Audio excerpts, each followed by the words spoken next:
sus presentaciones, y si le ayuda a internet, le va a poner movimiento y todo. Yo no la puedo hacer mover a la Filmina. Bueno, hoy vamos a ver ahí con la profe, instrumento financiero, como algo ya le adelantó ella, ¿sí? Instrumento financiero, van a ver que hay una norma madre, que es la NIF número 9, y que engloba muchas cosas. Ustedes saben que acá en Argentina, nosotros habíamos visto en Superior 1 la medición de los créditos, ¿se acuerdan los créditos en moneda?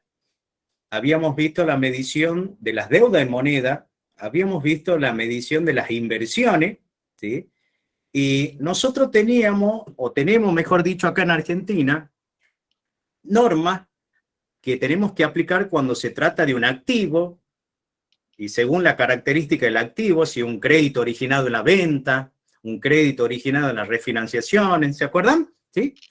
En cambio, a nivel internacional tenemos una sola norma madre, ¿sí? Tienen otras normas también que están incluidas, pero más tienen en cuenta la presentación, ¿sí? Y engloba todas esas cosas, ¿sí? Básicamente los créditos en moneda, las deudas en moneda, las inversiones, ¿sí?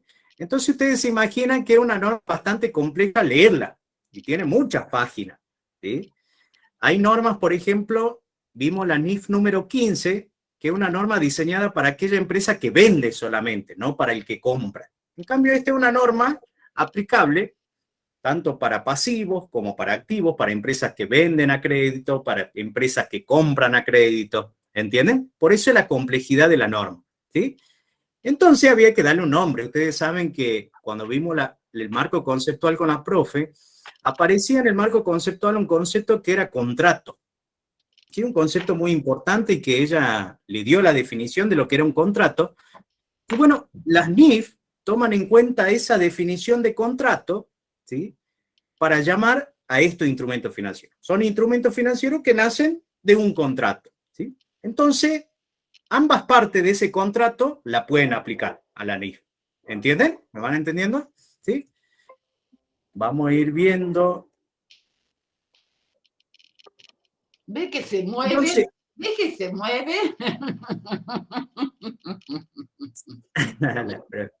bueno, Estoy nosotros envidiosa, Gonzalo. cuando hablamos de instrumentos financieros, vamos a hablar de activos financieros, los que son pasivos financieros, instrumentos de patrimonio. Que hay una clasificación que le podemos dar de instrumentos financieros comunes, algunos hablan de simple, y también por otro lado tenemos instrumentos financieros complejos, que es lo que lo va a hablar la profe, es lo más complicado, ¿sí? Lo vamos a ver en la segunda parte, ¿sí? Que eso lo preparó la profe. ¿Qué norma vamos a aplicar? Cuando vemos los instrumentos financieros, ¿sí? La NIF a aplicar es la NIF número 9, que es la norma madre, ¿sí? La NIF número 7, que trata la información a revelar de estos instrumentos financieros. Ustedes saben que cuando hablamos de revelación hablamos de la información que se van a incluir en notas los estados contables. Tenemos la NIF 32, que dice cómo presentarlo, cómo exponerlo en los estados contables. Y tenemos algunas partes que todavía no fue derogada totalmente, la NIC 39, que hoy habla de operaciones de macro cobertura, algunas operaciones bastante complejas que todavía se aplica la NIC 39, ¿sí? Pero fue reemplazada básicamente por esta NIF 9, ¿sí? Vamos a ver las definiciones. ¿Qué son instrumentos financieros? Cuando hablamos de instrumentos financieros, este es un concepto desde el punto de vista más económico. Ustedes se imaginan, esto lo van a entender ustedes cuando vayan a administración financiera, que cuando nosotros, dentro de la finanza, tenemos personas que les sobran plata y personas que les faltan plata, ¿sí? A esas las llamamos unidades superavitarias y unidades deficitarias. Aquellas unidades superavitarias, las que les sobran plata, ¿sí? ¿Qué quieren hacer con esa plata? Quieren invertir, tienen necesidades de inversión. Y las unidades deficitarias, las que le falta plata, tienen necesidades de financiación de recursos, ¿sí? Y ahí nace, desde el punto de vista económico, el concepto de lo que es un instrumento financiero. desde el punto de vista de las necesidades, ¿sí? De dos personas, una que le falta plata y otra que le sobra plata. Esos instrumentos financieros podemos encontrar de distintas clases, ¿sí? Bueno, acá lo podemos llamar de simple o algunos tradicionales, ¿sí? Por ejemplo, crédito, inversiones, deuda. Y tenemos los instrumentos más complejos que son los instrumentos derivados, como por ejemplo los futuros, forward, opciones, los swap, ¿sí? Que esto lo vamos a ver en la segunda parte, pero básicamente esa es la definición del punto de vista económico. Si vamos a la definición desde el punto de vista normativo, un instrumento financiero dice es aquel que nace de un contrato. Entonces, cuando vimos la definición de contrato del marco conceptual de las NIF, decíamos que habían dos partes, ¿sí? Que contrato era un acuerdo entre dos partes. Entonces nosotros tenemos la entidad 1, la entidad 2, la entidad 1, para la entidad 1 tendría que nacer un activo financiero y para la entidad 2 tendría que nacer un pasivo financiero o un instrumento de patrimonio, ¿sí? Este es el mismo concepto que tenemos en el marco conceptual de la NIF, lo da la NIC 32, que dice que un instrumento financiero es cualquier contrato que dé lugar a un activo financiero para una entidad y un pasivo financiero o un instrumento de patrimonio para otra entidad. Y acá, cuando veíamos el contrato, para que ustedes vean que es la misma definición, ¿sí? Que tenemos en el marco conceptual, está en el NIC 32 en el párrafo 13, que es un acuerdo entre dos o más personas, ¿sí? Que produce consecuencia económica para ambas partes y que puede ser por escrito o no, ustedes vieron y hablamos de la naturaleza del contrato. ¿Qué es un activo financiero? Entonces nosotros decimos que un instrumento financiero da lugar a un activo financiero para una entidad o puede dar lugar y a su vez da lugar a un pasivo financiero o un instrumento de patrimonio para otra. ¿Qué es un activo financiero? Y la norma cuando define activo financiero brinda todos los ejemplos, ¿sí? Entonces nosotros como activo financiero el efectivo, lo que nosotros conocemos como el rubro caja y banco, los instrumentos de patrimonio de otra entidad, ¿dónde pueden estar expuestos? A ver, Ramiro, los instrumentos de patrimonio de otra entidad. O sea, ¿dónde los podemos comprar? Usted dice, en la bolsa. Claro, pero ¿dónde lo exponemos en un estado de situación patrimonial? Cuando compramos instrumentos de patrimonio, son, por ejemplo, las acciones. Acciones serían inversiones temporarias. Las teníamos a veces en inversiones temporarias, muy bien, ¿sí? Ya vamos a ver que cuando hay una compra a largo plazo, son participaciones permanentes en otras sociedades, también se aplica otra norma, no se aplica a la NIS 9, pero acá tenemos que aplicarla a la NIS 9, en ese caso, cuando nosotros se trataba de una compra de acciones, ¿sí? El destino era negociarla en el corto plazo, solo nosotros la adquiríamos como una colocación financiera, ¿sí? Era el concepto de inversión temporal.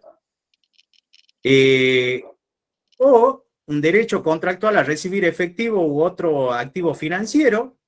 Por ejemplo, nosotros teníamos los créditos por venta, que es un derecho que nace de un contrato, y la entidad tiene un derecho de recibir efectivo en el futuro, ¿sí? Nada más que ese concepto, ustedes ven que la terminología que da la norma a veces medio complicada para aquellos que por primera vez están analizando las normas contables, como el caso de ustedes que apenas vieron Superior 1, ¿sí? Y vemos otros tipos que son complejos y ahí están los derivados, que es la clase que la vamos a ver enseguida con la profe. ¿Y qué es un pasivo financiero? Y bueno, el ANIC empieza a definir, dice, son obligaciones contractuales de entregar efectivo,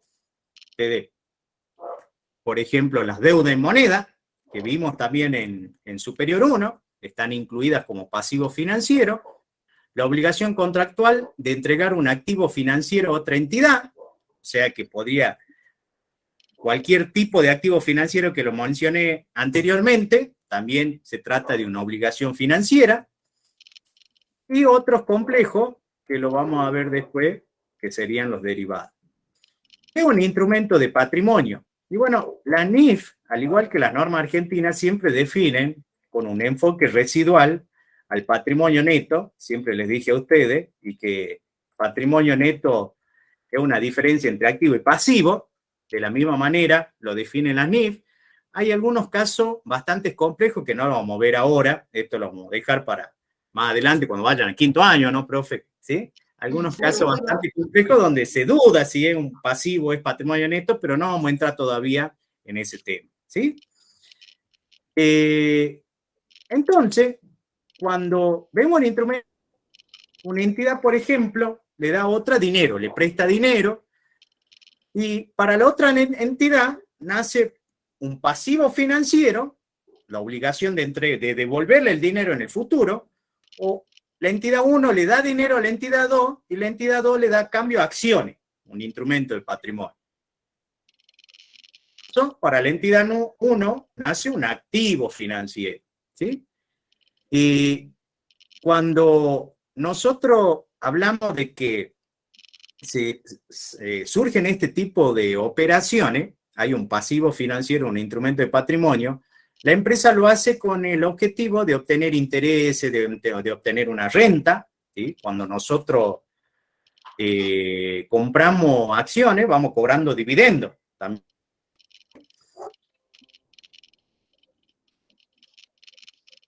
Ahora, hay un alcance que es bastante complejo, la norma, porque dentro de lo que es, algunas cosas parecen que nace un activo financiero para una de las partes y un pasivo financiero para otra, pero no entra dentro del alcance de la norma. Y yo no me puse a escribirle todo el alcance de la norma porque son bastantes páginas, ¿o no, profe? ¿Sí? Entonces yo les doy los ejemplos para que tengan en claro, porque a veces estamos dentro del alcance de la norma, ¿sí? Pero hay otra norma particular, ¿sí? Que se aplica para esa situación. Entonces, acá, yo lo voy viendo con ejemplo, dice la entidad, por ejemplo, la entidad 1 realiza el depósito de un plazo fijo en el banco macro, que sería la entidad 2. ¿Se cumple con la definición de instrumento financiero? Explique considerando la definición de instrumento financiero. A ver, entonces, ¿quién puede explicarlo? Alguien a que ver, los chicos promocionales. A ver si hay alguno. ¿Hay promocionales? Yo soy promocional, profe, pero ¿qué quería que le explique? Disculpe, no lo entendí bien.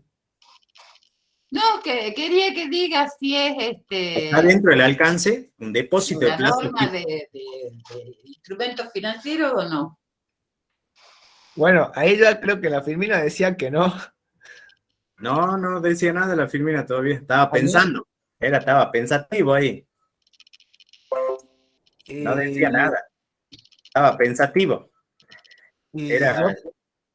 Yo creería que sí, profe, porque se supone que en un futuro yo voy a cobrar intereses, ¿no? Van a surgir flujos de efectivo para mí. Sí, y para el banco macro, ¿qué?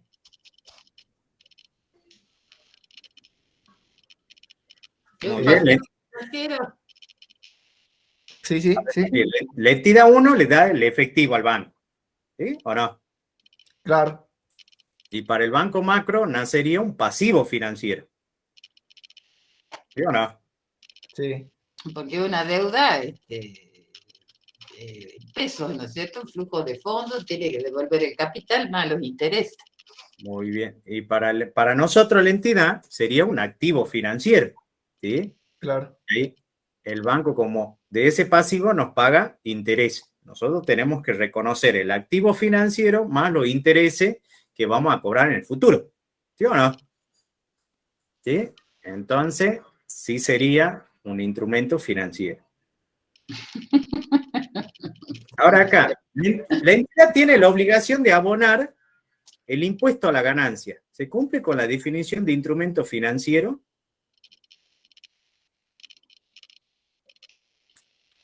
Y ahí yo creería que no, profe. ¿Por qué? A ver, Ramírez. Porque acá es con la AFIP o el Estado, ¿viste? Nosotros tenemos que pagar impuesto a la ganancia. No. Nosotros, por obtener resultados positivos, tendríamos ¿qué? Claro, los impuestos. Una obligación, Claro. ¿o no? Una obligación de pagar efectivo. ¿sí? Entonces, FIP sería un activo financiero, es un derecho de recibir efectivo No. Sería un pasivo financiero. para la FIP. Para la Para la FIP, sí. Sería un activo financiero. Claro. Ahora, ¿y surge de un acuerdo de parte eso? No. Claro, muy Está bien. clarito. ¿Sí? Ustedes ven que ahí no está dentro del alcance, porque acá la entidad tiene un pasivo financiero con la FIP, ¿sí? Y la FIP tiene un activo financiero, ¿sí? Pero lo que pasa es que no hay un contrato, es una obligación que tiene la empresa, ¿sí? Surge por la ley impositiva, ¿entiendes? Entonces no cumple con el concepto primordial de contrato, ¿sí? No hay un contrato consensuado entre partes. Acá la FIP te obliga, ¿sí? Pero es Entonces, un activo financiero. eso No está dentro del creo que alcance de la no, norma, pero sí. ¿sí? Que es la NIC 12. La empresa recibe un anticipo de uno de sus clientes más importantes para congelar precio de la operación. Un anticipo de cliente. ¿Qué dicen ustedes? ¿Está dentro del alcance o no? Profe, la empresa recibe un anticipo Un de un anticipo cliente. de cliente. Con la compra de bienes de cambio, de No viene mercadería. acá. Y surge, o sea, es consensuado entre las partes, porque uno lo recibe, decide aceptarlo y el otro decide entregarlo el efectivo. Pero Perfecto, ¿qué pero tiene que entregar? Vos Mercadería. viniste. Ah, Y ahí, claro, no sería, porque entrego tipo, no entrego un activo financiero, entrego muy mercadería, bien. algo. exactamente. Excelente, Ramiro. Bien. Muy bien, sí. Esa no está dentro del alcance, porque el cliente me da el dinero en efectivo, para mí un pasivo no financiero porque le tengo que dar mercadería. Y para el cliente surge un activo no financiero porque tiene el derecho de recibir mercadería en el futuro. ¿Sí?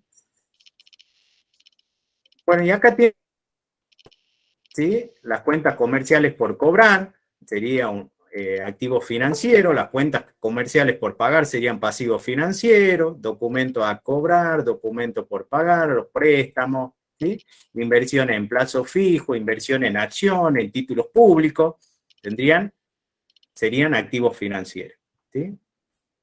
¿Alguna duda hasta ahí con el concepto? Entonces, profe, yo determino el alcance, digamos, por ejemplo, teniendo en cuenta el consentimiento de las partes Exactamente. y digamos, lo que me recibo y lo que tengo que entregar. Muy bien. Lo que voy a Sí. recibir, ambas partes, ¿no? Siempre tienen que ser obligaciones, ese concepto de obligación tiene que cumplir con el concepto de pasivo financiero y el concepto de derecho tiene que cumplir con el concepto de activo financiero. ¿Entendés? Bien, Tiene que nacer para una un activo financiero y para otra un pasivo financiero o un instrumento de patrimonio. bien. Listo, profe. ¿Sí? ¿Algo para agregar, profe? No, está bien. Lo que quería pedirles es que los chicos que están presentes en el chat pongan su libreta universitaria y nombre para tomarles asistencia a los promocionales. Si algunos deben estar en clase, igual Bueno, hoy le perdonamos hoy entonces. tenemos, perdonarle. Sí. Bueno. No, está muy bien hasta ahora. Seguimos. Vamos. Reconocimiento. ¿Sí? Ustedes, acá la norma, ¿sí? Cuando define el reconocimiento, ¿sí? Dice que se va a reconocer un activo o un pasivo financiero cuando, cuando la parte se convierta, ¿sí?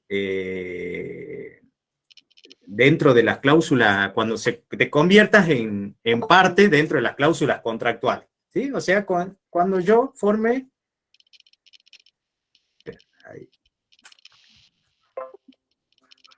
Cuando nosotros dentro de ese contrato, ¿sí? Ya intervenimos en el contrato, doy mi consentimiento, ahí en ese momento se tendría que reconocer un activo o un pasivo financiero según de qué lado estoy, ¿sí? Cuando habla la norma, dice que en la compra-venta de activo, la compra-venta convencionales de activos financieros, que son los más simples, ¿sí? Yo los reconocería en la fecha de contratación o en la fecha de liquidación, ¿sí? La fecha de contratación, por ejemplo, cuando yo voy a comprar acciones en la bolsa, ¿sí? Cuando yo compro, hay un momento en que compro y a veces la operación tardaba, me acreditaban en cuenta. Ustedes saben que ahora nosotros de manera virtual podemos comprar acciones, es mucho más fácil. Antes era más complicado, ¿no, profe? ¿Sí? Sí. Entonces, cuando yo firmaba el contrato, pasaba un tiempo hasta que me daban la acción, hasta que yo tenía la tenencia de esa acción, ¿sí? Entonces, la fecha de contratación es cuando firmo el contrato y la fecha de liquidación es cuando me dan las acciones. Ahora pasan horas, a veces es instantáneo, ¿sí? Pero acá la norma, ¿sí? Es una política contable de la entidad, la fecha de contratación o de liquidación de la operación.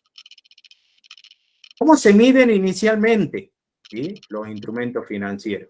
Y ustedes van a ver que el criterio general, ¿sí? El precio de la transacción, le vamos a, en el caso de que sea el valor razonable, ¿sí? En el caso de que sea un activo, tenemos que sumarle los costos de transacción. En caso de que sea un pasivo, restarle los costos de la transacción. Vamos a ver con la profe después los instrumentos financieros que se miden a valor razonable con cambio a resultado, y que también hay simples y pueden haber complejos, ¿sí? Los instrumentos financieros que se miden a valor razonable con cambio a resultado y los instrumentos financieros derivados, ¿sí? La medición inicial, dice la norma, valor razonable. Luego, ¿cómo se miden al cierre del ejercicio? Vamos a ver los activos financieros. Los activos financieros, la norma marca dos valores: costo amortizado o valor razonable. Ustedes van a ver que acá, las normas argentinas, cuando veíamos los créditos por venta, por ejemplo, también nos daban dos valores: costo amortizado y cuál era el otro, de los créditos por venta. El valor neto de realización para créditos menos los gastos necesarios para negociar el crédito. Nosotros teníamos, era el valor neto de realización, muy bien, ¿sí? Del crédito. Bueno, acá en las normas internacionales tenemos lo mismo, solamente que tenemos valor razonable, ¿sí? Y valor razonable, ustedes van a ver que cuando yo aplicaba el valor razonable, yo estoy haciendo un revalúo, ¿sí? Y cuando nosotros revaluábamos un bien, por ejemplo, ustedes se van a acordar cuando revaluaban bienes de uso, ustedes a esa diferencia de revaluación la mandaban al estado de evolución del patrimonio neto, el resultado de... ¿sí? Bueno, acá la norma internacional, cuando estamos midiendo un activo financiero, dice que la diferencia de medición, cuando yo aplico el valor razonable, puede ir al resultado o puede ir a otro resultado integral. ¿Estamos de acuerdo? Los otros resultados integrales serían aquellos resultados como diferido, así lo digerimos acá en Argentina, ¿sí? Que son resultados no realizados, ¿sí? Pero tenemos esas opciones. Ya vamos a ver cuándo tenemos esas opciones, ¿sí? Solamente, ¿sí? ¿Se acuerdan que cuando la medición de créditos por venta, había un principio general que decía la norma argentina, ¿sí? ¿Cuándo aplicábamos el BNR y cuándo aplicábamos el costo de amortización, el costo de amortizado? Teníamos que tener en cuenta su destino probable. Muy bien, el destino probable. Si era la negociación o era mantenerlo hasta su vencimiento, ¿sí? Acá es muy parecida la cuestión, pero hay un análisis más amplio, porque ustedes saben que podemos tener distintos instrumentos, distintos tipos de instrumentos, ¿sí? Entonces, dice, lo primero que tenemos que considerar si se trata de un instrumento financiero derivado o no. Los derivados son complejos, que ya lo vamos a ver, ¿sí? Luego tenemos que ver si se trata de un instrumento de deuda o un instrumento de patrimonio desde el punto de vista del emisor.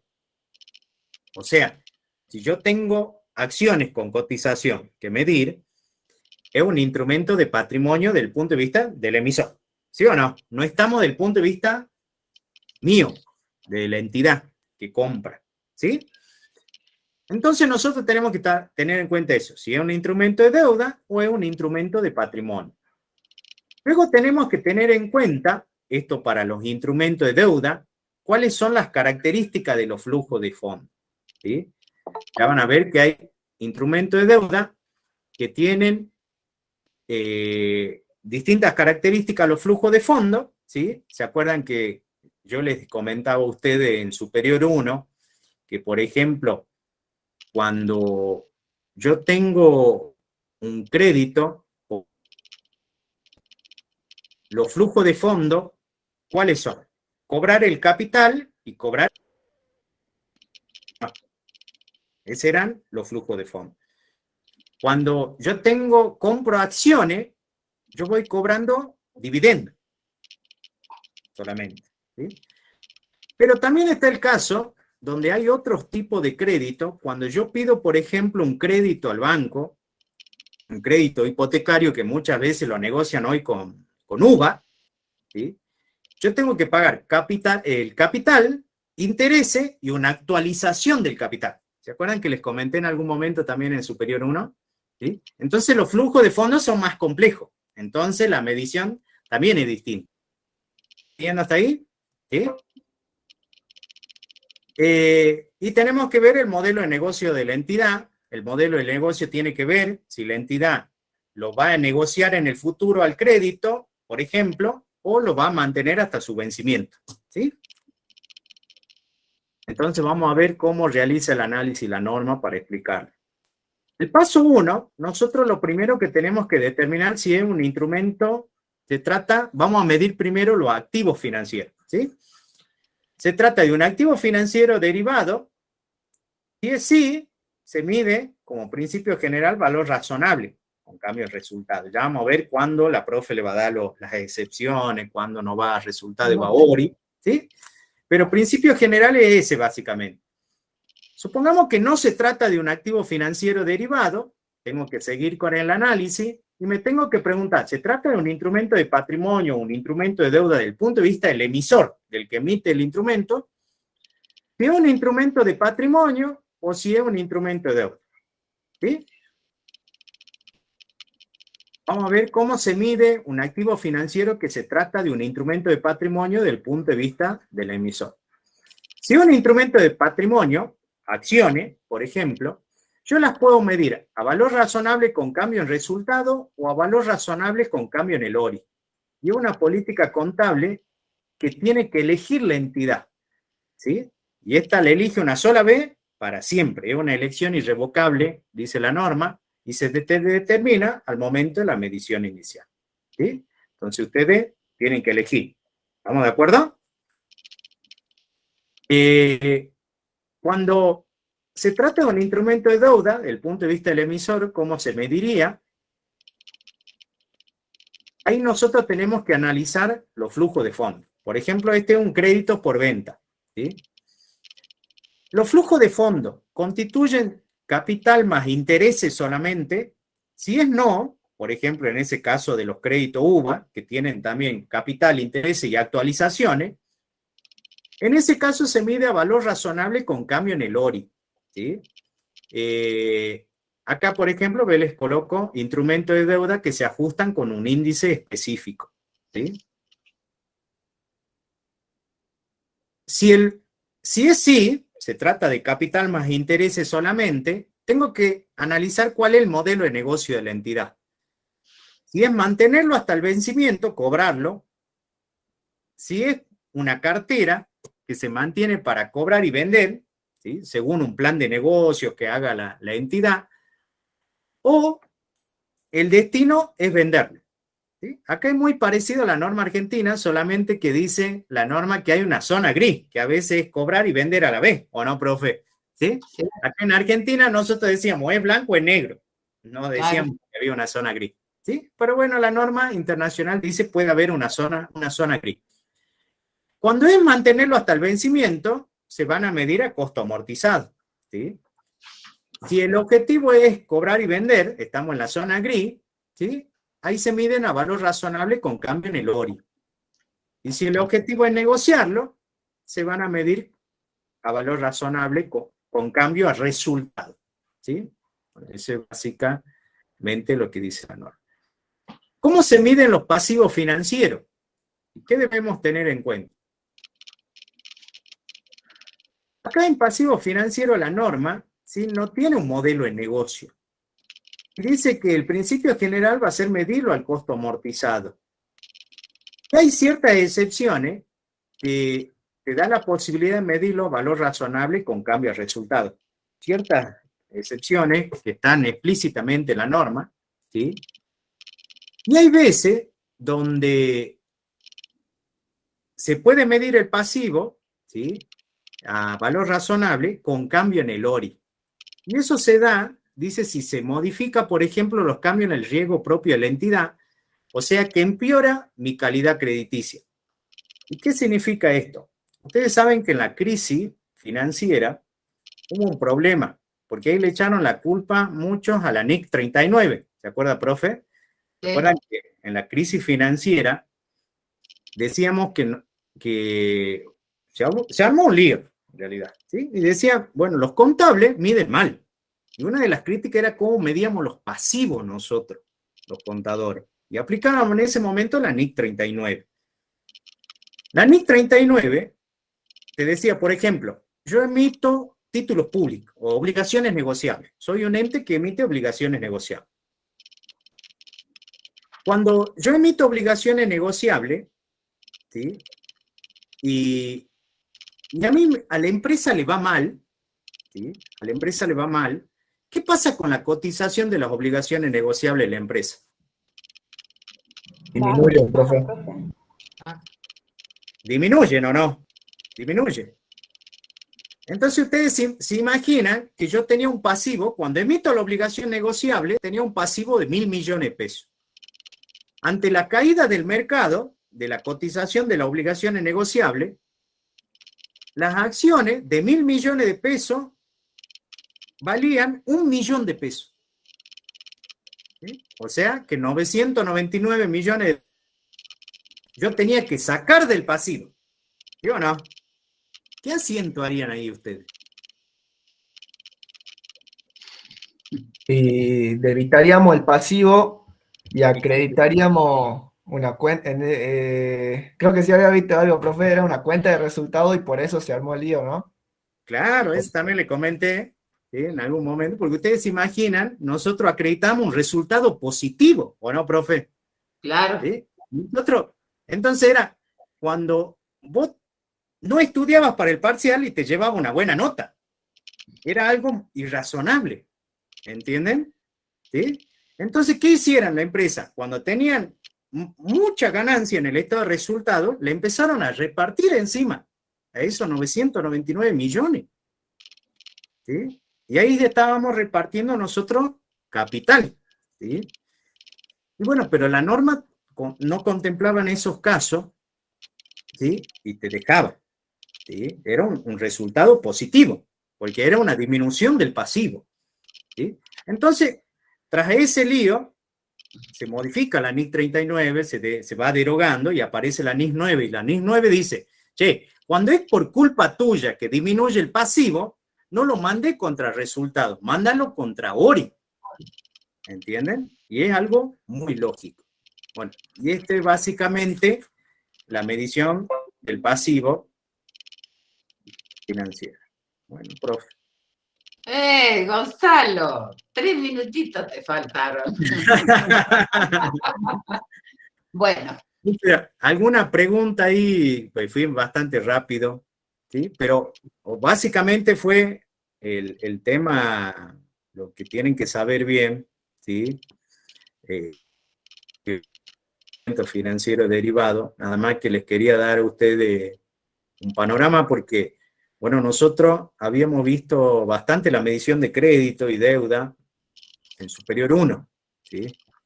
Y ustedes van a ver que no cambia mucho, lo único que cambia acá es si el valor razonable va con cambio de resultado, va con cambio en ORI. Y bueno, en ese sentido, la gran diferencia, ustedes ven que el modelo de negocio de la empresa acá, cuando se trata de capital más intereses, hay 3 modelos. mantenerlo hasta el vencimiento, negociarlo, y hay una zona gris, ¿sí? Esa no la tenemos acá actualmente en Argentina. Pero después lo otro, bastante Profe, yo similar, le quería ¿sí? preguntar, ahí dijo, claro, si teníamos solo el capital más los intereses, teníamos esas tres opciones, pero ahora después había dado el ejemplo del UVA, cuando teníamos más del capital y el interés, digamos, algo más.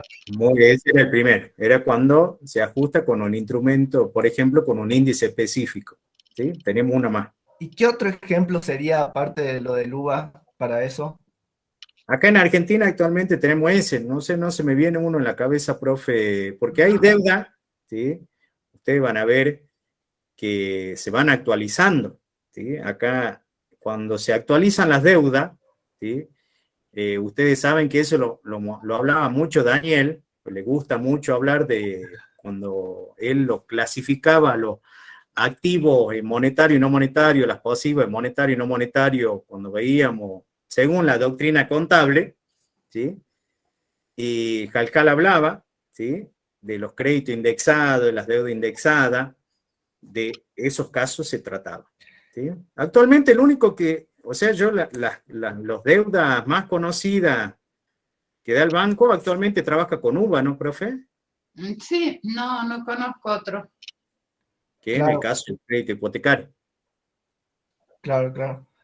Y después lo del el ORI, el otro resultado integrado, o sea, ¿vendría a ser una cuenta dentro del resultado diferido o es Claro, es el resultado diferido nuestro. Nada más que para la norma internacional, ustedes van a ver un estado de resultado para la norma internacional, está dividido en dos partes. Están los resultados convencionales que conocemos nosotros, y abajo el estado de resultado sigue y dice cuáles son los otros resultados integrales que vendrían a ser los resultados diferidos para nosotros. Que ellos lo exponen todavía, por eso ellos lo llaman estado de resultado integral. Nosotros acá en Argentina solamente estado de resultado. En la NUA lo quisieron incorporar, ¿sí? Pero no fue aprobado, ¿sí? Ah, bien, Y me bien, bien. parece muy inteligente no aprobarlo, ¿eh? Es Muy que inteligente, trae confusión también. conceptualmente, es que conceptualmente va en contra del marco conceptual, porque sería resultado para que nos dé el resultado total por diferencia de patrimonio. ¿Entiende, profe? Claro, Para que nos dé exactamente por diferencia de patrimonio el resultado ese, porque cuando vos tomas el patrimonio aumenta, claro, claro. Por el ¿entiendes? enfoque del patrimonio, Exactamente. por la Entonces ahí diferencia no nos da, de no nos va a pasivo. dar. Claro, por diferencia patrimonial, nosotros no llegaríamos a un resultado, porque ahí podemos tener resultados diferidos, ¿no has visto? Claro, Y que no están en el estado de resultado, entonces es como que confunde al que lee los estados contables, eso decían, por eso se incorporaba y se lo trataba de incorporar, o de mostrar dos estados de resultados, pero también acá en Argentina no estamos acostumbrados a ver eso, resultado. Entonces iba a llegar a confusión, entonces se decidió no colocarlo dentro de la NUA, y la NUA, o sea, nosotros vamos a seguir con la exposición eh, como lo veníamos viendo del estado de resultado. No vamos a tener un estado de resultado integral. bien, otra pregunta.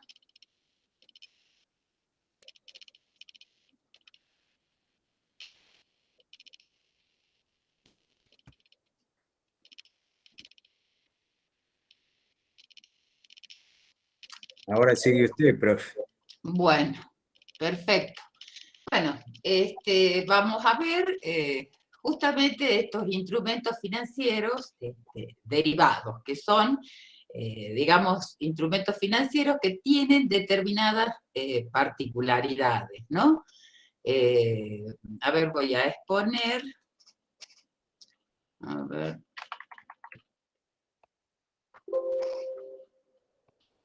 A ver, así los veo, pero no voy a... no le voy a poner movimiento porque ya he fracasado varias veces. Bueno, este está hecho en base, bueno, y no se modificó. En cuanto a instrumentos financieros derivados, se mantiene la resolución técnica número 18, es decir, que no va a las normas unificadas argentinas.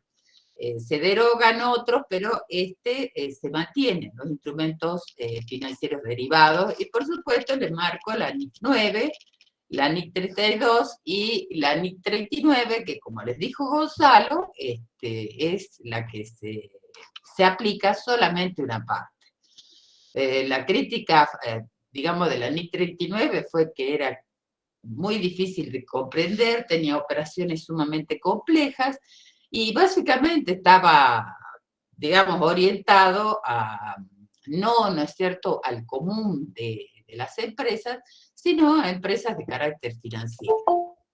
Bien, veamos qué son los instrumentos financieros derivados. Yo me guío en esto por la resolución técnica 18, ¿y cómo lo define? Dice, un instrumento derivado es un instrumento financiero cuyo valor cambia frente a cambios de variables que son subyacentes. Es decir, ¿qué es lo que tiene el instrumento financiero derivado? Tiene un subyacente que cambia de valor en el futuro. Como pueden ser, ¿no es cierto?, las tasas de interés, pueden ser precios de productos que se cotizan en bolsa, por ejemplo, todo el mercado de cereales, pero también puede ser tasa de cambio de divisas, moneda extranjera, etc. Es decir, ¿qué características tienen? De que van cambiando de valor. Otra característica que tiene el instrumento financiero derivado es que se liquida a una fecha futura y por términos netos, ¿sí? Es decir que yo contrato hoy para vender al futuro, y hay otra persona que compra para comprar a futuro.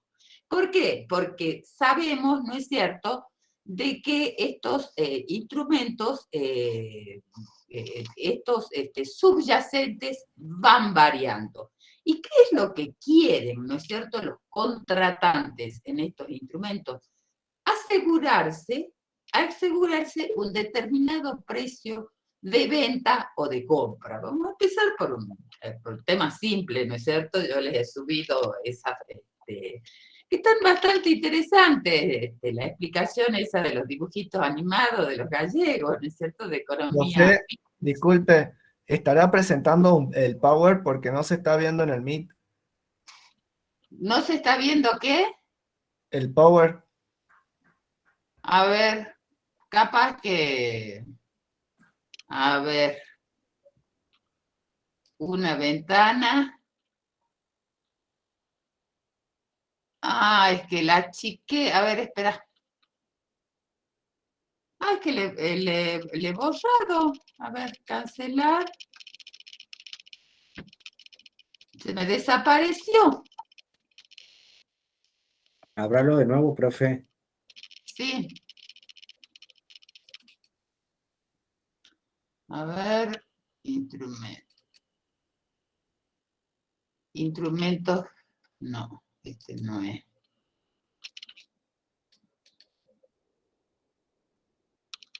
Bien. Ahora,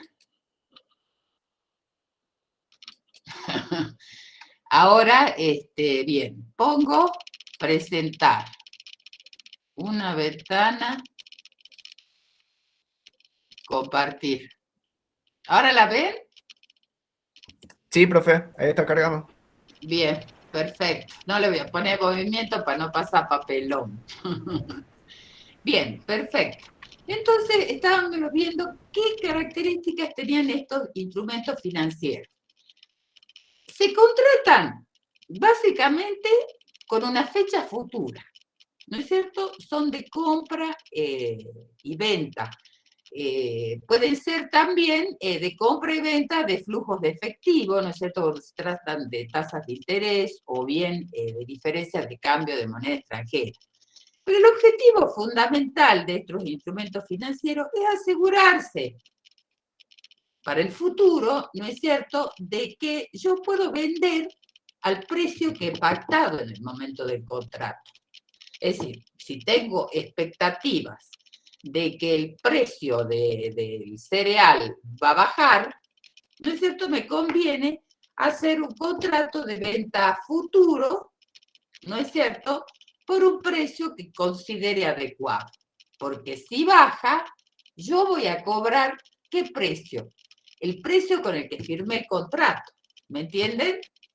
Bien, lo mismo ocurre con el comprador, ¿no es cierto? El comprador piensa que los precios van a subir, entonces quiere asegurarse un determinado precio. Entonces compra a futuro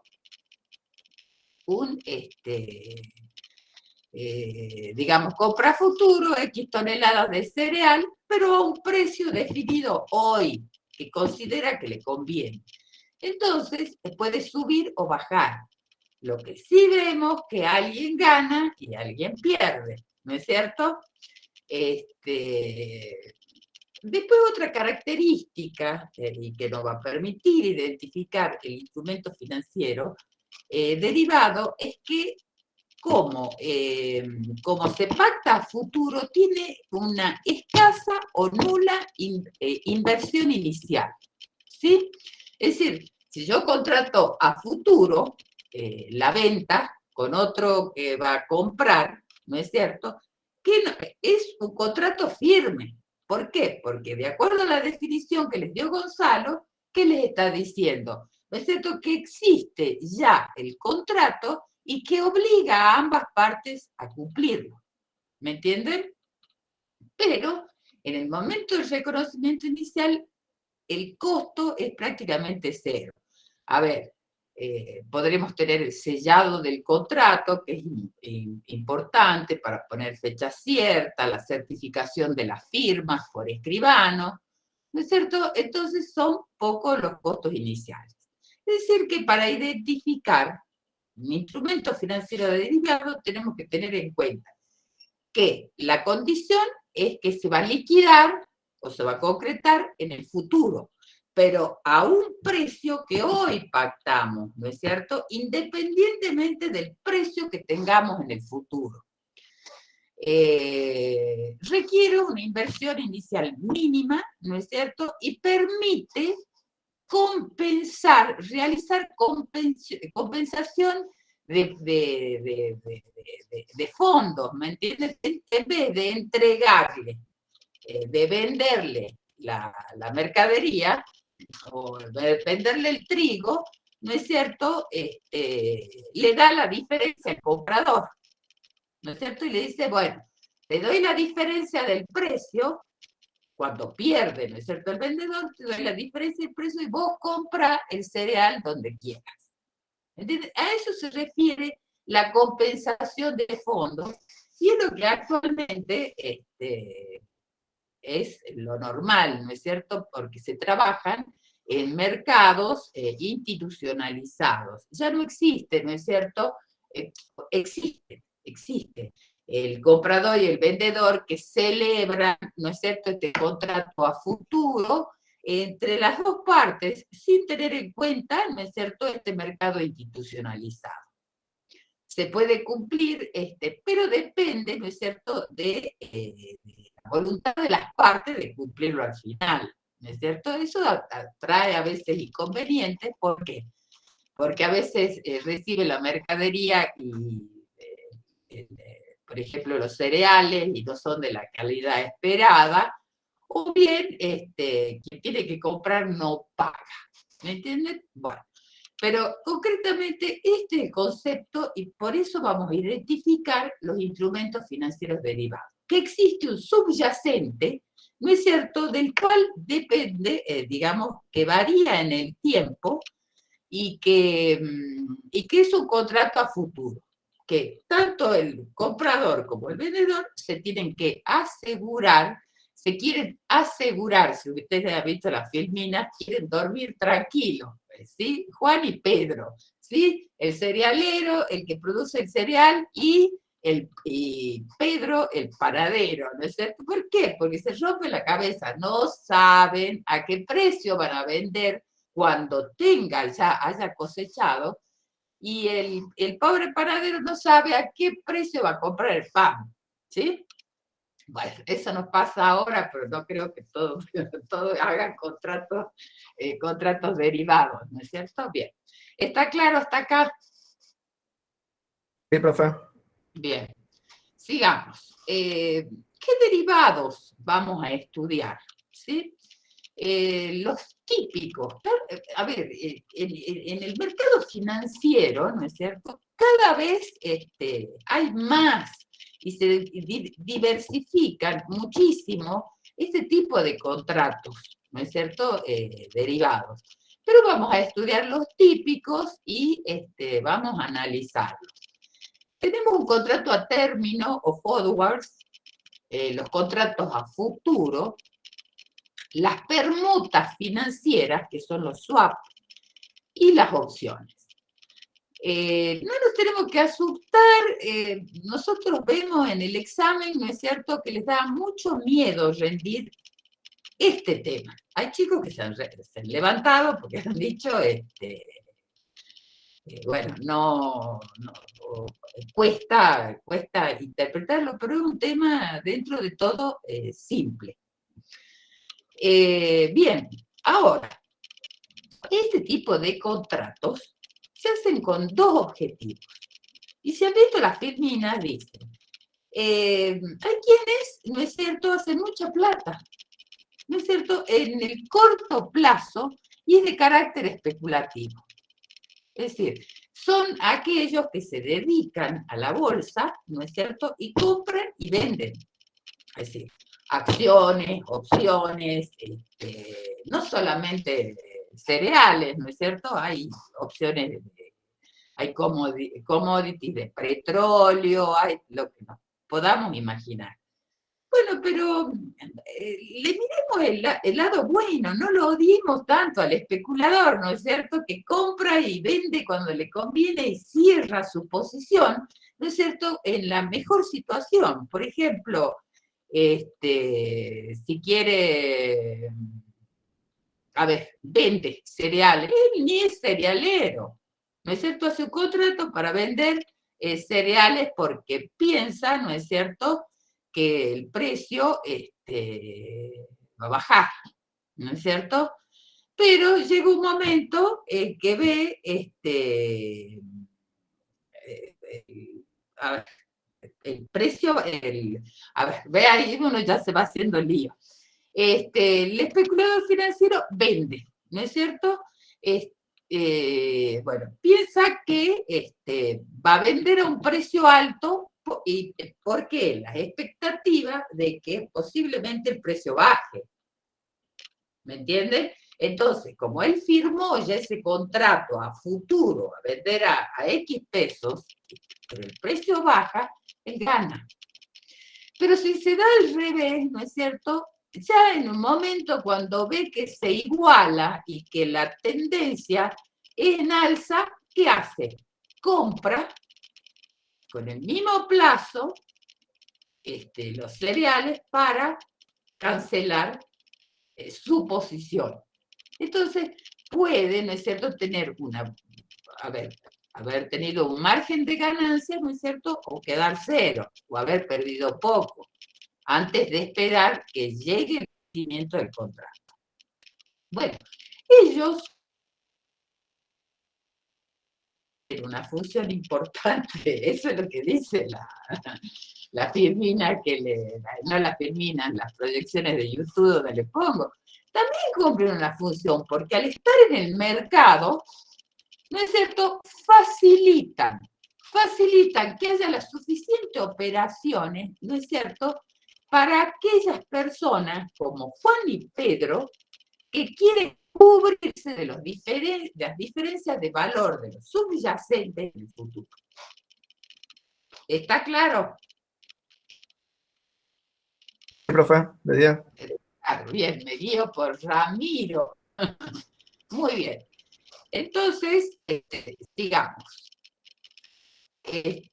no sé, derivado en medición posterior, no sé, menos mal que, a ver, qué he borrado. Bueno, los contratos a término, o forwards, es el que les estaba hablando, ¿no es cierto? No existe un mercado organizado, ¿sí? Que es como una especie de cámara compensadora, sino que el contrato se realiza, el que quiere vender y el que quiere comprar a futuro, ¿sí? A una fecha determinada y a un precio determinado en el momento de la firma del contrato. Pueden hacerlo con distintas cosas, ¿no es cierto? Bienes fungibles con cotización, moneda extranjera, índices representativos de los anteriores. Digamos, pueden trabajar, pero la inseguridad que tienen es el incumplimiento al vencimiento del contrato, ¿sí? Ahora, ¿qué pasa con estos contratos a término forward que se caracterizan por este tema, ¿no es cierto? De que no hay una cámara compensadora en el medio que les garantice a ambas partes de que el contrato se va a cumplir, ¿sí? Bien, al vencimiento el vendedor entrega el subyacente a la otra parte, como va, ¿no es cierto?, el camioncito de trigo. Y el comprador le paga el precio acordado en el contrato. Bien.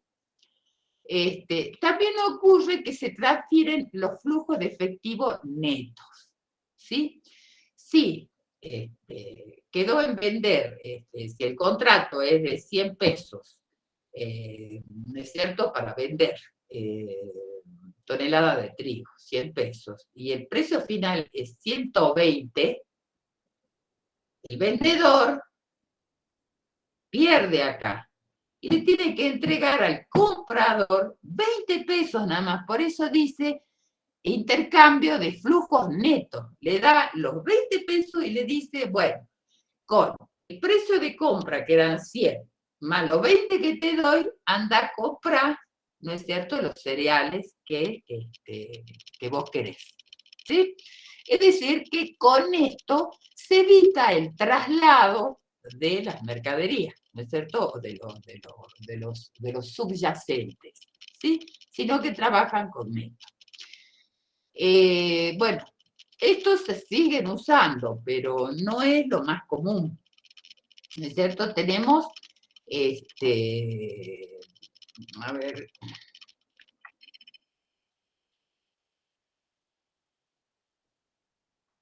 no sé qué, bueno, acá, bueno, les di el ejemplo acá.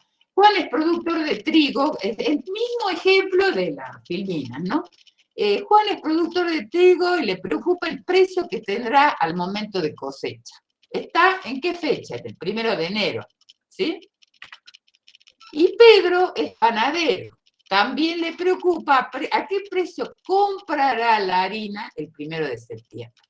Acá en el ejemplo, yo he tratado de respetar el ejemplo que les da, ¿no es cierto?, economía Phillips, no sé cómo es.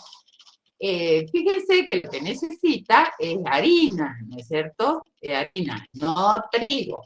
Es decir, en el intermedio, capaz que hubiese sido más importante poner, ¿cierto?, un molino que fabrique la harina. ¿Por qué? Porque tenemos el productor de trigo y la harina ya está procesada. ¿Me entendés? Entonces no importa, vamos a hacer que compre la harina o que compre, en este ejemplo, vamos a ver, las toneladas de trigo nada más, ¿sí? Entonces, ¿qué le pasa a Pedro el panadero? También le preocupa el precio que va a comprar el 1 de septiembre, que es cuando necesita, ¿no es cierto?, el trigo. Supongamos que también tiene molienda el Pedro. Bien, entonces celebran un contrato a término por un precio del trigo que les conviene al productor, que piensa que el precio va a bajar, y Pedro el panadero, que piensa que el precio va a subir. Fíjense que en este tipo de contratos se puede sentar a charlar ambos y decir, ¿por qué pensás que va a bajar y vos por qué pensás que va a subir? Fíjense que son dos posiciones totalmente opuestas. Es decir, que tienen otros elementos dentro, digamos, para analizar, que los lleva a hacer este tipo de contratos, ¿no es cierto? No es tan simple y llano el ejemplo de decir uno piensa que va a subir, el otro que va a bajar, ¿sí? Por eso, en este caso fijan un precio que les conviene a ambos, que le da un margen de utilidad, ¿no es cierto?, tanto al productor, a Juan, como al panadero Pedro, ¿sí? En ese caso celebran el contrato el 1 de enero, comprometiéndose Juan a entregar 100 toneladas de trigo a Pedro, el panadero, perdón, acá, Pedro,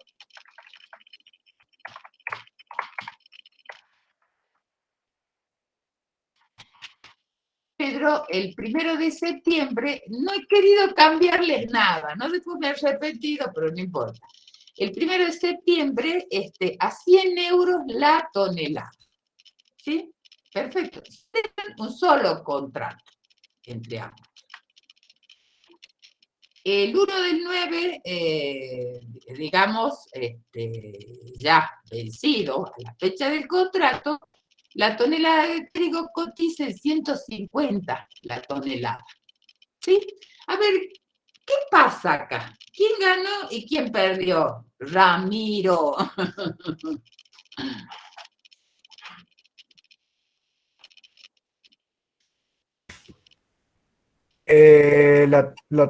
Bueno, el panadero lo compró a 100 pesos cuando estaba a 150 el 1 de septiembre. Bien. Entonces, Entonces ¿quién ganó acá? terminó ganando Juan el panadero y perdió Pedro, Pablo creo que era el Claro, productor. Juan. Claro, pierde Juan, el productor. ¿Por qué? Porque podría haber vendido su producto a 150 la tonelada, pero la debe vender a 100, debe entregarla a 100. No obstante eso, a ellos, ¿no es cierto?, como celebraron este contrato a futuro, de acuerdo a sus expectativas y proyecciones, capaz que les satisfaga, aun cuando Pedro, Juan, ¿no es cierto?, el productor podría haber ganado mucho más. ¿Sí? Bien, las consecuencias negativas del contrato, que eso es lo que le estaba diciendo. Hay incumplimientos. ¿Incumplimientos cuándo? Puede darse por miles de motivos. Pedro dice, ni loco, Juan, ni loco le entrego el trigo, lo vendo a 150. ¿Sí? Bien, no le cumple, no le entrega el trigo al panadero. O bien, le entrega un trigo de más baja calidad para completar el precio. ¿Sí? Entonces, ¿qué es lo que pasa? ¿Qué es lo que pasa? Para evitar este problema, como le dice la Filmina, aparece, ¿no es cierto?, alguien, un señor de la ciudad que se le ocurrió hacer una cámara compensadora. ¿Sí? Ahí es donde nacen los contratos de futuro. ¿Sí? Los otros eran contratos a término forward. Y acá crean los contratos a futuro. ¿Sí? Donde la diferencia que hay hay una bolsa o mercado estandarizado. ¿Sí? Entonces, actúa como si comprara a todos y vendiera a todos. Digamos que pasa por la cámara compensadora, es decir, ya Juan y Pedro capaz que ni se conocen. No se conocen. Va Juan, el productor, y vende a la cámara compensadora, y Pedro, el panadero, compra a la cámara compensadora. ¿Esto qué hace? Les da garantía del cumplimiento de ambos contratos, ¿sí? Entonces pongo ahí abajo, actúa como si comprara a todos y vendiera a todos y calcula la posición neta de cada uno. En este caso, ¿no es cierto? La mayoría de las operaciones se liquidan por la posición neta de flujo de fondos. Pero también la cámara compensadora, si se empaca a Pedro el panadero y le dice, yo quiero que me entreguen el trigo, ¿qué va a hacer? La cámara compensadora va a ir a comprar el trigo y se lo va a entregar. ¿Me entienden? Entonces le va a decir, bien, deme los 100 de su contrato, porque fue lo que ofreció, y le pagamos 50. La cámara compensadora toma los 50 y le compra el trigo al panadero. Eso no puede ocurrir también, pero la liquidación es en función de los importes netos de cada posición. Bien. Profe, ¿Sí? tengo una duda. Entonces, no sé si entendí bien. Entonces la cámara compensadora, se encargaría de aumentar los 50 que faltan ahí y No, después, no. ¿cómo fue? No. Le debita, ¿no es cierto? Le saca los fondos o tiene que pagarle a la cámara compensadora el productor de trigo, Juan. Juan, que perdió, tiene una posición neta negativa, en 50 euros la tonelada. Entonces la cámara le dice que deposite la plata. ¿Me entienden? Y en función de eso, toma los 50 más los 100, que es la compra de Pedro el panadero, va y compra el trigo. ¿Está claro?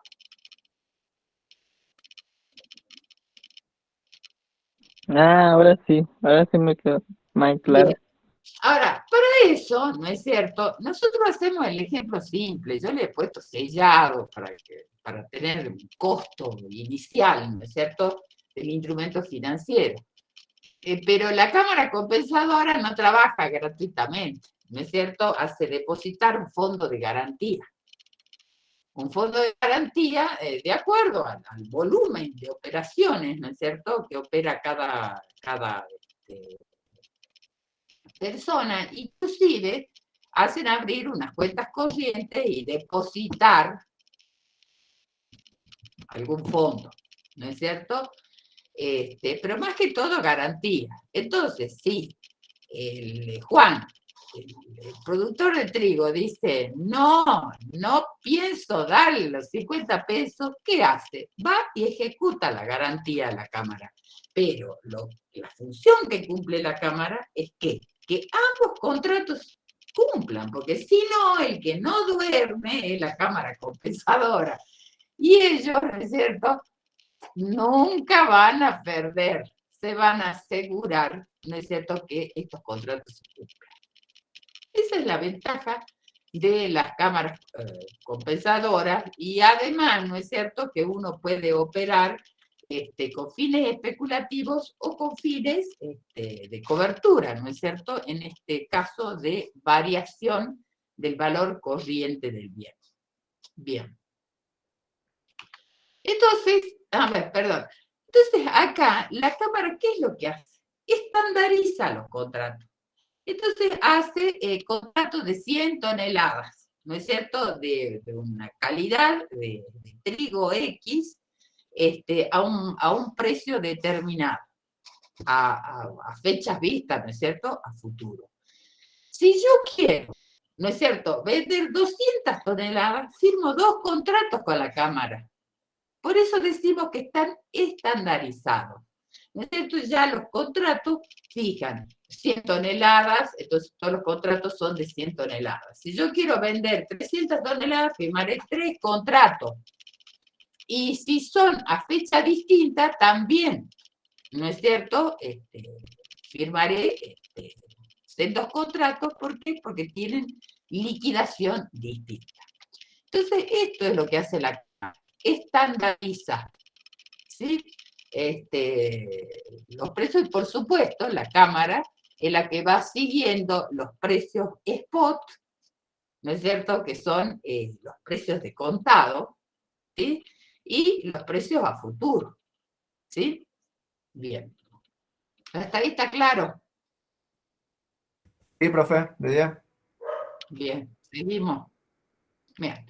Entonces, interviene entre los compradores y vendedores. Cada parte celebra un contrato con la Cámara. En este caso, como han estandarizado en 100 toneladas, el agricultor firma un contrato para vender a la Cámara el 1 de septiembre, ¿no es cierto?, 100 toneladas de trigo, pero con esa calidad, ¿no es cierto?, con esa cotización. Es decir, que si el panadero no se va a preocupar por la calidad del trigo, ¿no es cierto?, porque lo más probable es que él mismo lo vaya a comprar. Pedro, el panadero, firma el contrato con la Cámara Compensadora, también el primero, para comprar 100 toneladas de trigo de calidad XX,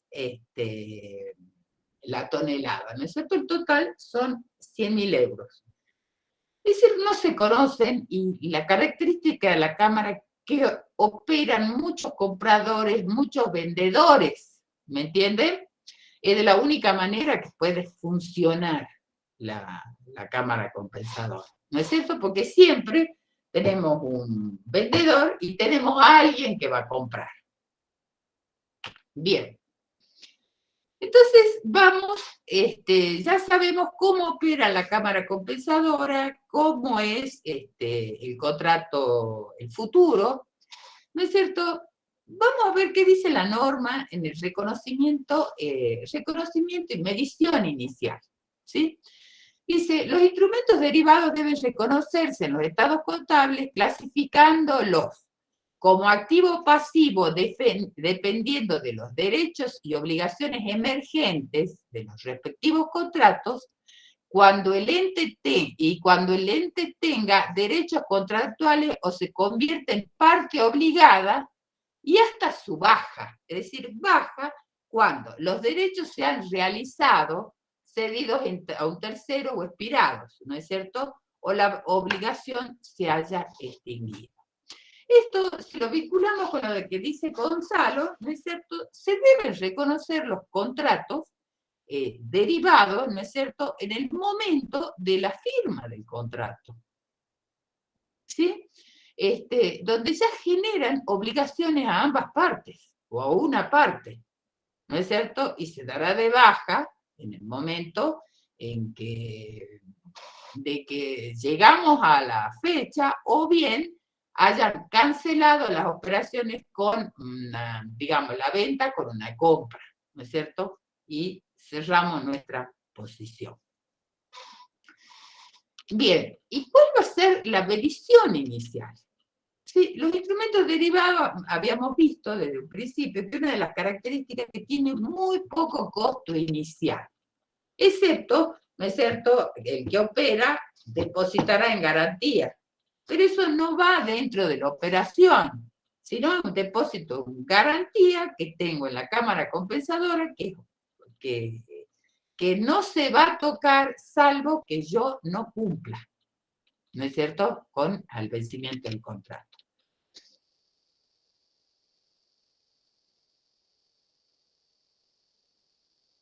Entonces,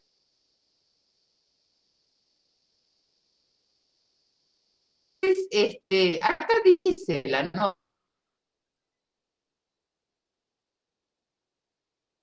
norma, los instrumentos derivados con la justa condición o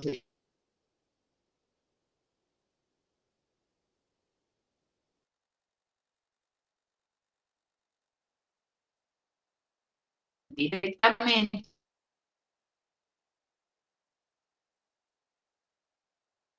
o a través al monto del contrato es ¿es cierto? Ahora, que yo sé, y no,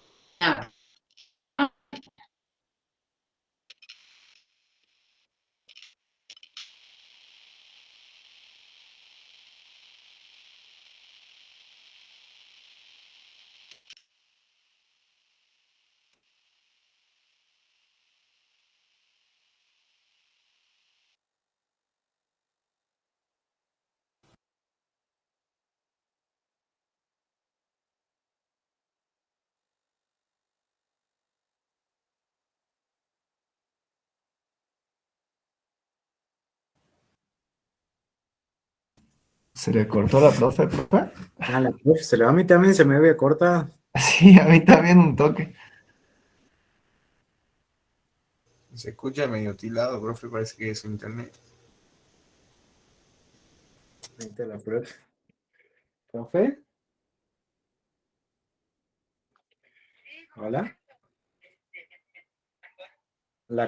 Parece que es la conexión. Ahí, le digo que hagamos una pausa. Hagamos una pausa si quieren.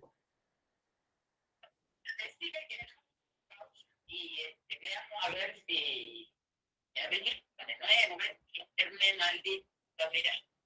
Bueno, sí, yo tampoco no tengo buena, pero parece que es general.